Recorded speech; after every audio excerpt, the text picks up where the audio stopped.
Hi டிஜி squad. இன்னைக்கு நம்ம என்ன பார்க்க போறோம் அப்படின்னா, ட்ரேஜினியஸோடைய ஸ்பெஷல் என்ன அப்படின்னு பார்த்தீங்கன்னா, நிறைய இடத்துல வந்து நாங்கள் சொல்லிட்டு இருக்கோம். So we are giving the investment for our students அப்படின்னு சொல்லிட்டு இருக்கோம். ஸோ இதில் வந்து என்ன அப்படின்னா, நிறைய பேர் வந்து ட்ரேஜினியஸோட இன்வெஸ்ட்மெண்ட்டை கொடுக்குறாங்களா அப்படின்னு சொல்லிட்டு கேட்குறாங்க. ஸோ ட்ரேஜினியஸ் இன்வெஸ்ட்மெண்ட் கொடுக்குற அளவுக்கு இன்னும் வளரல, அதுதான் உண்மை. பட் நான் ஏன் இந்த மாதிரி ஒரு ஃபண்டிங் ப்ரோக்ராமை இந்த இடத்துல கொடுக்கணும் அப்படின்னு பார்த்தீங்கன்னா, ஸோ ஆக்சுவலி பார்த்தீங்கன்னா, நான் ட்ரேட் இண்டஸ்ட்ரியில் வரும்போது என்கிட்ட கேபிட்டல் ஃபர்ஸ்ட் இல்லை அப்படிங்கிட்ட நான் நிறைய இடத்துல சொல்லியிருக்கேன். ஸோ அப்போ எனக்கு ஒரு கேபிட்டல் இருந்தானா என்னுடைய வாழ்வாதாரத்தை இன்க்ரீஸ் பண்ண முடியுங்க நிலைமையில என்னுடைய ஸ்கில்லுக்கு ஒரு கம்பெனி ஒரு அமௌண்ட்டை ஸ்பான்சர் பண்ணாங்க. ஸோ அதை பேஸாக வச்சு தான் நம்ம ஏன் ஃபண்டருக்கு கொடுக்கக்கூடாது அப்படின்னு சொல்லிட்டு ஆரம்பிச்சது. ஸோ கிட்டத்தட்ட இந்த ப்ரோக்ராம் ஆரம்பிச்சு 4 வருஷம் ஆகுது. இந்த 4 வருஷத்துல எங்க கூட பார்ட்னரா இருந்த கம்பெனி கூட எங்களுக்கு சில முரண்பாடுகள் அப்படிங்கிறதுனால நாங்க அந்த கம்பெனில இருந்து ஃபண்டர் வாங்குறது இல்லை. ஸோ பட் அதுக்கு பதிலா எங்களோட ஸ்டூடெண்ட்ஸுக்கு நாங்க கமிட்மெண்ட் கொடுத்துட்டோமே அப்படிங்கிறதுக்காக we are sponsoring the funded account. அதாவது நாங்க வந்து ஃபண்டட் அக்கௌண்ட்ல ஸ்பான்சர் பண்றோம். இப்போ வந்து பாத்தீங்க அப்படின்னா, நிறைய பேர் வெளியில என்ன சொல்றாங்க அப்படின்னா, ட்ரேஜினியஸ் ஃபண்டட் ஸ்கேம் பண்றாங்க அப்படின்ட்டு ஒரு ரூமரை கலப்பிக்கிட்டு இருக்காங்க. ட்ரேஜினியஸ் ஃபண்டட் ஸ்கேம் அப்படின்னு சொல்லிட்டு நல்லா புரிஞ்சுக்கங்க. ட்ரேஜினியஸ் ஃபண்டட் ஸ்கேம் பண்ணுதா இல்லையாங்கிறது அடுத்த விஷயம். ஏன்னா நாங்க ஃபண்டட் அக்கௌண்ட்டுக்கான ஸ்பான்சர் தான் பண்ணி கொடுக்குறோம் சார், அது ஒரு ஃபண்டட் கம்பெனி கிட்ட அப்படின்ட்டு. இந்த வீடியோ பார்க்குற எல்லாருமே ட்ரேஜினியஸோட இடத்துல இருந்து யோசிச்சு பார்த்தீங்க அப்படின்னா, நம்ம பண்ற ஸ்பான்சர் இங்க யாருமே பண்றது கிடையாது. ட்ரேஜினியஸோட ஃபண்டட் அக்கௌண்ட் வாங்க முடியுமான்னு கேட்டால் தாராளமா என்னுடைய ட்ரேஜினியஸோட கிளைண்ட்ஸ் எல்லாருமே வாங்க முடியும். அந்த அளவுக்கு தான் ஃபண்டடோட ப்ரோக்ராமை நாங்கள் டிசைன் பண்ணி வச்சிருக்கோம். ஸோ அந்த ஃபண்டட் ப்ரோக்ராம் டிசைனிங் வந்து எப்படி இருக்கும் அப்படின்னா, நீங்க வெளியிலையும் நமக்கும் நிறைய டிஃபரன்ஸ் இருக்கும். நீங்க வெளியில வந்து 2 ஃபேஸ் தான் அட்டன் பண்ணுவீங்க, ஆனா ட்ரேஜினியஸ் 3 ஃபேஸ் இருக்கும்.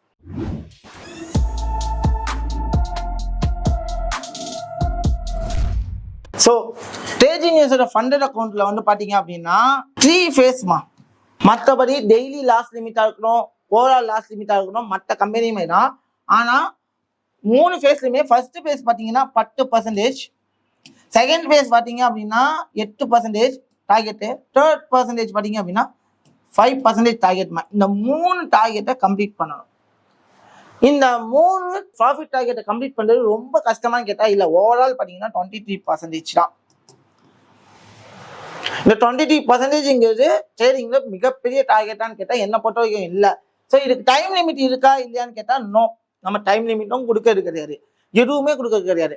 நம்மளோட ரூல் என்ன அப்படின்னு பாத்தீங்கன்னா, இப்போ ட்ரேடுக்கு 1% நம்ம ரிஸ்க் எடுக்கணும். இப்போ ட்ரேடுக்கு எத்தனை பர்சன்டேஜ் ரிஸ்க் எடுக்கணும்?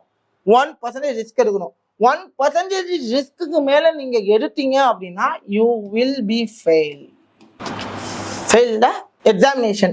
ஸோ பர்சன்டேஜ் தான் ரிஸ்க் எடுக்கணும். நாங்க கொடுத்தது எவ்வளவு? ஃபர்ஸ்ட் எக்ஸாமுக்கு 10%.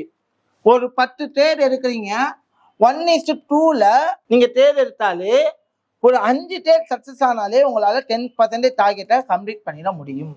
ஆனா இங்க 10 ட்ரேட் எடுத்து 3 ட்ரேட் லாஸ் ஆகி பாக்கி 7 ட்ரேட் சக்சஸ் பண்ணாலுமே உங்களால ஈஸியா 10% அச்சீவ் பண்ண முடியும்.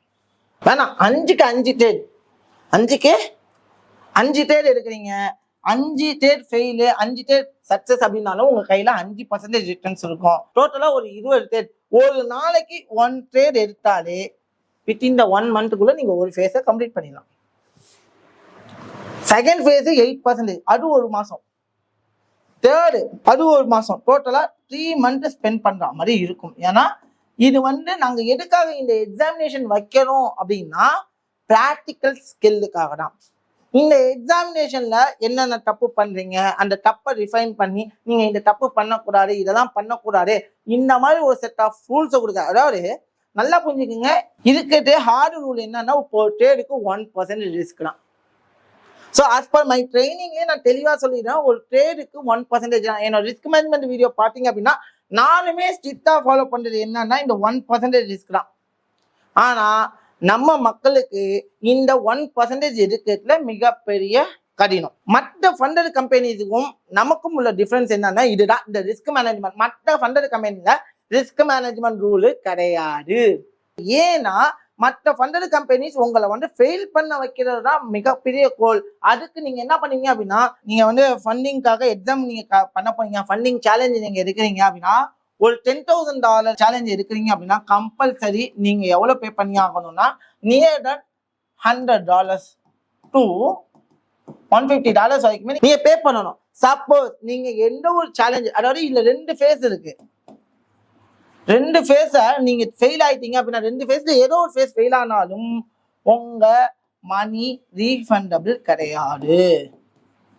இப்போ எங்களுடைய தேஜினியஸ்ல பாத்தீங்க அப்படின்னா நீங்க இந்த 3 ஃபேஸ்ல எத்தனை டைம் வேண்டாலும் ஃபெயில் ஆகலாம், எத்தனை டைம் வேண்டாலும் ரீடேக் எடுக்கலாம்.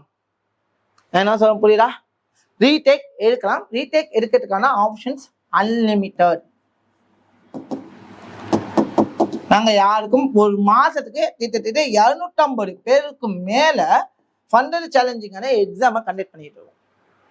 ஸோ இவ்வளவு அன்லிமிட்டட் ரீடேக்ஸ் கொடுக்குறோம். இதுக்கு ஏதாவது ஃபண்டட் எக்ஸாமுக்கு ஏதாவது பே பண்ணுமா தேஜினியஸ் கேட்டா நோ எனி அதர் ஃபீ, எந்த ஒரு ஃபீஸுமே கிடையாது. ஸோ இந்த எக்ஸாம் கண்டக்ட் பண்றது எல்லாமே எங்களுடைய ஓன் சர்வர்ல எக்ஸாம் நடக்குதுங்க. அதுல நீங்க என்ன தப்பு பண்றீங்க, என்ன தப்பு பண்ணக்கூடாது, நீங்க ரிஸ்கை எப்படி யூட்டிலைஸ் பண்ணிருக்கீங்க அப்படிங்கலாம் பார்ப்போம். இதுக்கப்புறம் நாங்க என்ன பண்றோம் அப்படின்னா உங்களுக்கு இன்ஸ்டன்ட் ஃபண்டட் வந்து நாங்க வந்து பே பண்ணி வாங்கிட்டோம். இந்த இடத்துல பாத்தீங்க அப்படின்னா நாங்க வந்து எக்ஸாமினேஷன் அக்கௌண்ட் வாங்குறது கிடையாது. அதுக்கப்புறம் 2 எக்ஸாம் எழுதணுமா வெளியில கேட்டா இல்ல, எங்களோட ஓன் எக்ஸாமினேஷன் வச்சு we are purchased to instant funded account. Instant funded account உங்களுக்கு வந்து இன்ஸ்டன்டாவே ஃபண்ட் தராங்க. ஆனா அது எந்த கம்பெனில வாங்கினாலும் டெமோ அக்கௌண்ட் மட்டும் நம்ம தருவாங்க. யாருமே வந்துட்டு ரியல் மணி கொடுக்கறது கிடையாது. ஏன்னா அதுலயும் சில லூப் ஹோல் எல்லாமே இருக்கு. அந்த லூப் ஹோல் எல்லாம் பேஸா வச்சுதான் பண்றாங்க. ஸோ அந்த லூப் ஹோல் எல்லாமே நீங்க மாட்டிப்பீங்கன்னு தெரிஞ்சுதான் இந்த மாதிரி இன்ஸ்டன்ட் ஃபண்டட் அக்கௌண்ட் இருக்கு, நாங்க வாங்கி தரோம். நீங்க என்ன பண்ணணும் அப்படின்னா இப்ப வந்து இன்வெஸ்ட் பண்றது யாரு அப்படின்னா நீங்க இல்ல, we are an investor. உடனே நாங்க வந்து ஃபீஸ் கட்டுறமே நீங்க கேட்கலாம். நீங்க ஃபீஸ் கட்டுறது only for 4 month training program. நாங்க டைரக்டா உங்களுக்கு வந்து இன்ஸ்டன்ட் ஃபண்டட் அக்கௌண்ட் வாங்கி கொடுத்துருவோம். சார் அதாவது எவ்வளவு அப்படின்னா $3,500 இன்ஸ்டன்ட் ஃபண்டட் வாங்கி கொடுத்தோம். இதுக்கான ஸ்பான்சர் நாங்க எவ்வளவு பண்றோம் அப்படின்னா $200 per head. ஸோ $200 அப்படின்னா நம்ம ரூல் காஸ்ட்டுக்கு இப்போதைக்கு பாத்தீங்க அப்படின்னா யூஎஸ்டிடிஆ கிரிப்டோவா நீங்க கன்வெர்ட் பண்ணும்போது இப்போதைக்கு பாத்தீங்கன்னா 18,000 வந்து நாங்க ஸ்பெண்ட் பண்றோம். நீங்க கட்டுற fees 13,500 plus GST. So extra cost யார் போடுறா அப்படின்னு பாத்தீங்கன்னா தேஜினியஸ் தான் 5,000 எக்ஸ்ட்ரா போகுது. எதுக்காக அப்படின்னா உங்களுடைய ஸ்கில்லுக்காக. என்ன ப்ரோ சொல்றீங்க, நாங்களே இன்ஸ்டன்ட் தாராளமா வாங்கிக்கலாம், உங்களால 18,000 எனக்கு ஒரு பெரிய அமௌண்ட் இல்லை, டெமோ அக்கௌண்ட்டுக்கு ஒரு பெரிய அமௌண்ட் இல்லை அப்படின்னா நீங்க தாராளமா வாங்கலாம், தப்பு கிடையாது. நான் சொல்ல புரியுதுங்களா? தாராளமா வாங்கலாம். ஆனா risk all is yours. Withdraw வரலனாலும் உங்களோட ரிஸ்க் தான். நீங்க என்ன பண்ணாலுமே அது உங்களோட ரிஸ்க் தான். ஆனா நீங்க ஃபண்டும் போட்டு உங்க சைட்ல நீங்க என்ன பண்ணணும், ரிஸ்க்கும் எடுக்க தயாரா இருந்தா தாராளமாக நீங்க வாங்கலாம். எனக்கு ஒரு ஃபண்டு ஒரு மேட்டர் இல்லை, ஆனா இல்ல ப்ரோ எனக்கு வந்து இந்த ஃபண்டு வந்து ஒரு பெரிய விஷயமா இருக்கு, என்னால பண்ண முடியாது, நான் தேஜினியஸ் மூலமாவே எடுக்கலாம்னா கண்டிப்பா தேஜினியஸ் உங்களோட ஸ்கில்ல பேஸா வச்சுதான் ஹெல்ப் பண்ணி கொடுப்போம். நீங்க பண்ணணும். ஏன்னா எங்களோட ரிவியூவிங் டீம் இருக்காங்க. நீங்க என்னென்ன தப்பு பண்றீங்க, என்னென்னலாம் தப்பு பண்ணக்கூடாது, நீங்க என்னதான் ஃபண்டட் அக்கௌண்ட் எடுத்தாலும், நாங்க இன்ஸ்டன்ட் ஃபண்டட் அக்கௌண்ட் எடுத்தாலும் எங்களுடைய ஃபண்டட் கம்பெனிஸுக்குன்னு ஒரு சில ரூப் ஹோல் இருக்கும். ஏன்னா அவங்க தேவை என்னன்னா இந்த ஃபீஸ் அமௌண்ட் அவங்க ப்ராஃபிட் ஆகணும். ஏன்னா யோசிச்சு பாருங்க, ஒரு டெமோ அக்கௌண்ட்டை வச்சு அவன் எப்படி வித்ட்ரால் கொடுப்பான்? ஒரு டெமோ அக்கௌண்ட்ல இருக்கிற ப்ராஃபிட்டை வச்சு அவன் எப்படி வித்ட்ரால் கொடுக்க முடியாதுல்ல, யாராலுமே முடியாதுல்ல. அப்போ அவங்க ஃபெயில் ஆகிறதுக்கான என்னென்னலாம் லூப் ஹோல் வச்சிருக்காங்களோ அந்த லூப் ஹோல் எல்லாம் எங்க டீம் ரெஃபைன் பண்ணி இந்த லூப் ஹோல் எல்லாம் நீங்க ஃபாலோ பண்ணக்கூடாதுங்கிறது தான் எங்களுடைய 3 லெவல் எக்ஸாம்ல உங்களுக்கு என்ன பண்ணுவோம் வச்சிருக்கோம். அந்த லூப் ஹோல் எல்லாம் நீங்க ஃபாலோ பண்ணக்கூடாது, இந்த லூப் ஹோல் எல்லாம் ரெஸ்ட்ரிக்டடு, நீங்க ஃபாலோ பண்ணீங்கன்னா தப்பு, ஃபெயில், அடுத்த எக்ஸாம்ல ட்ரை பண்ணுங்க அப்படின்னு சொல்லிட்டு என்ன பண்ணிட்டு இருக்கோம்னா ரிஃபைன் பண்ணிட்டு இருக்கோம். ஒவ்வொரு டீமையும் என்ன பண்ணிட்டு இருக்கோம் அப்படின்னா ரிஃபைனிங் பண்றோம். ரிஃபைன் பண்ணி அதுல யாரு பெஸ்டா இருக்காளோ அவங்கள எடுக்கிறோம். அதுக்கு டைம் எடுக்கிறோம். ஆனா அந்த டைம் கொடுக்க நம்ம மக்கள் ரெடியா இல்லை. நான் ஒரு விஷயம் சொல்றேன், இந்த 18,000 கொடுத்து நீங்க ஃபண்டட் அக்கௌண்ட் எடுக்கிறது போல நீங்க அதை உங்களோட ஓன் அக்கௌண்ட்ல போட்டு ட்ரேட் பண்ணலாமே. அந்த ட்ரேட் பண்ணுங்க. அது உங்களுக்கு ப்ராக்டிக்கல் எக்ஸ்பீரியன்ஸும் கொடுக்கும். அதே சமயத்துல உங்களுக்கு ஸ்பான்சர் பண்ண ட்ரேஜினிஸ் இருக்கு. ஆனா அதை நம்ம மக்கள் பண்றாங்களான்னு கேட்டா இல்ல. நான் போகணும், உடனே ஃபண்டட் இன்வெஸ்டர்லயோ இல்ல ஃபண்டிங் டிப்ஸ்லயோ நான் காசை கொடுத்து அக்கௌண்ட்டை வாங்கணும், எக்ஸாம் எழுதணும், பாஸ் பண்ணணும், நான் விட்ரால் எடுக்கணும். கண்டிப்பா விட்ரால் தருவாங்கன்னா நான் தரமாட்டாங்கன்னு சொல்ல. ஆனா நீங்க பாஸ் பண்றது ரொம்ப ரொம்ப ரொம்ப கடினம். அதுக்கு நீங்க நிறைய ஸ்பெண்ட் பண்ணணும். ஆனா அதெல்லாம் விட்டுட்டு அழகா ஃப்ரீ எக்ஸாமினேஷன்ல ட்ரை பண்ணுங்க. எங்ககிட்ட ஸ்டேஜினிஸே உங்களுக்கு என்ன பண்ணும், ஸ்பான்சர் பண்ணி அக்கௌண்ட்ஸ் வாங்கி கொடுப்போம். ரிஸ்க் இஸ் எங்களுக்கு. ரிஸ்க் வந்து யாரோட இதுனா எங்களோட ரிஸ்க். ஒர்க் யாரோட இதுனா உங்களோட ஒர்க். ஸோ அப்போ யோசிச்சு பாருங்க, இன்ஸ்டன்ட் ஃபண்டட் அக்கௌண்ட் இப்போ எவ்வளவுக்கு விற்கிது அப்படின்னு பாத்தீங்கன்னா, நார்மலா ஒரு இன்ஸ்டன்ட் ஃபண்டட் அக்கௌண்ட் எவ்வளவுக்கு விற்கிறாங்க அப்படின்னு பாத்தீங்க அப்படின்னா, கிட்ட பாத்தீங்கன்னா நான் வந்துட்டு ஒரு 10K நான் ஃபண்டட் அக்கௌண்ட் எடுக்கணும்னு வச்சுப்போமே. 10K ஃபண்டட் அக்கௌண்ட் எடுக்கணும்னா உங்களோட ஸ்டார்டிங் பேலன்ஸ் 2500 தான் இருக்கும். 10K ஃபண்டட் அக்கௌண்ட் எடுக்கணும்னா எவ்வளவு இருக்கும்? ஸ்டார்டிங் பேலன்ஸ் 2500 தான் இருக்கும்.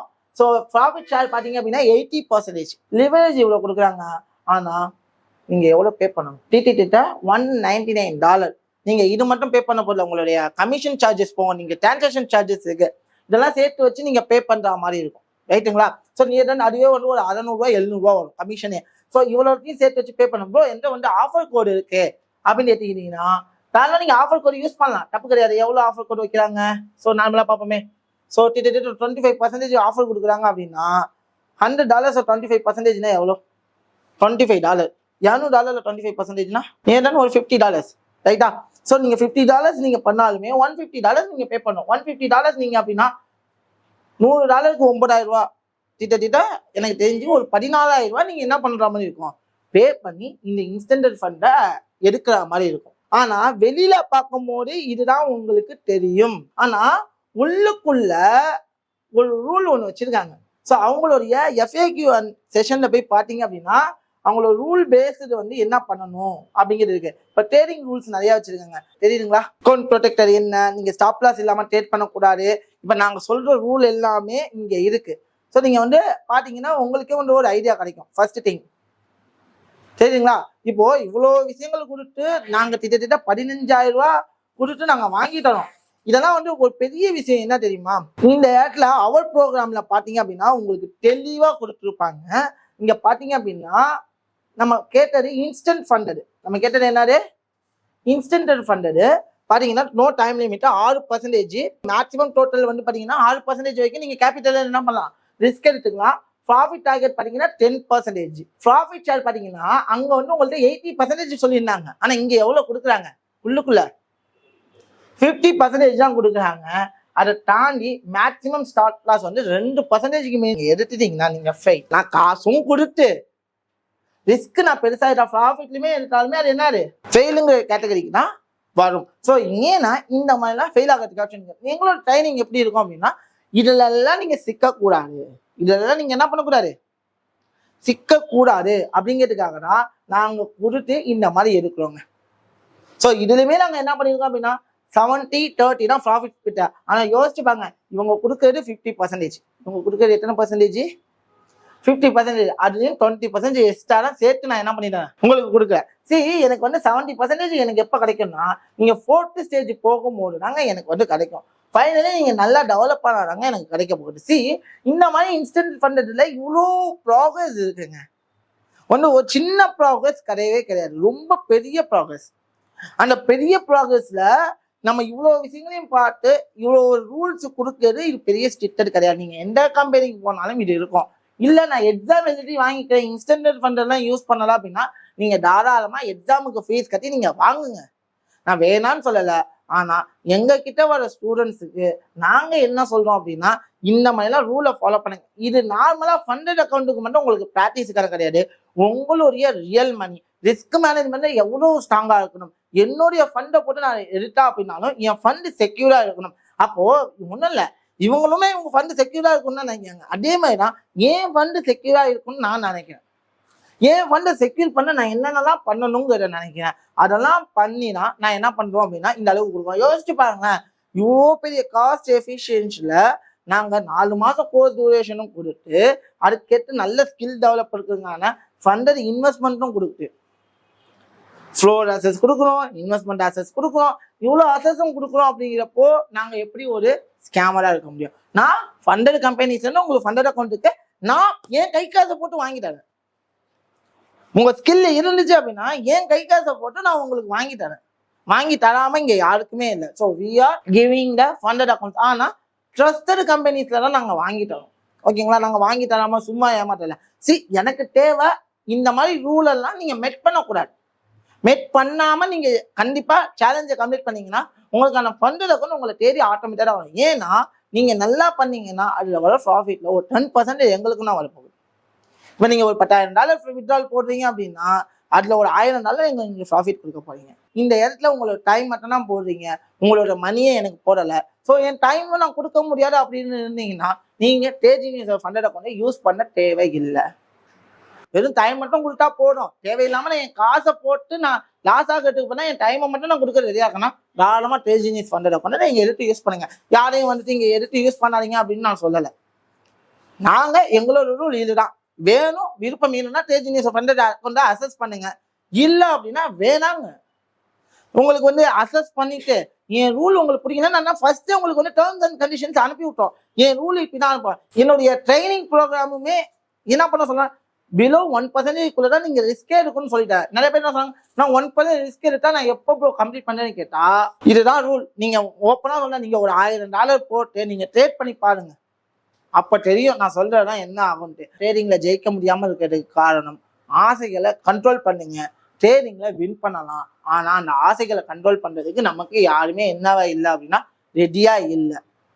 அப்படியே இல்லை எனக்கு ஃபண்டட் அக்கௌண்ட்லாம் வேணாம், எந்த ஓன் ஃபண்ட் இருக்குன்னா மேக்சிமம் அதை யூட்டிலைஸ் பண்ணுங்க. ஓன் ஃபண்டை வச்சு நீங்க ட்ரேட் பண்ணுங்க. தேவையில்லாம டெமோ அக்கௌண்ட்டுக்கு நான் ஒரு $20,000 காசு கொடுத்து டெமோ அக்கௌண்ட்ல ட்ரேட் பண்ணி அதில் ப்ராஃபிட் எடுக்கிறதுக்கு பண்ணலாம். ஓன் ஃபண்டட் அக்கௌண்ட் வச்சு என்ன பண்ணுங்க, ட்ரேட் பண்ணிட்டு போங்க. அதுக்கு நம்ம மக்கள் டைம் கொடுக்க ரெடியா இல்லை. ஸோ இதுதான் தேஜினியஸுமே பண்றாங்க. தேஜினியஸ் என்ன பண்றோம் அப்படின்னா உங்களோட ஸ்கில் நல்லா இருக்கு, நாங்க 3 லெவல் எக்ஸாம் வைக்கிறோம், அல்ல நீங்க ஸ்கில் நல்லா பண்ணீங்கன்னா உங்களுக்கான ஃபண்டட் அக்கௌண்ட்டுக்கான ஸ்பான்சரை தேஜினியஸ் பண்ணி கொடுக்குறேன். பட் எனக்கு தேவை அந்த வாங்கி கொடுக்குற ஃபண்டட் அக்கௌண்ட்ல நீங்க ஃபெயில் ஆகக்கூடாது. ஸோ ஃபெயில் ஆகிறதுக்கான லூப் ஹோல் என்னென்னலாம் இருக்கோ அதை எல்லாத்தையும் சொல்லி தான் ஒரு ஷீட்ல கொடுக்குறோம். அந்த டேர்ம் எல்லாம் நான் ஃபாலோ பண்ண மாட்டேன் அப்படின்னா நீங்க தாராளமா தேஜினியஸ் ஃபண்டடுக்கு ட்ரை பண்ணலாம். எனவே அண்டில்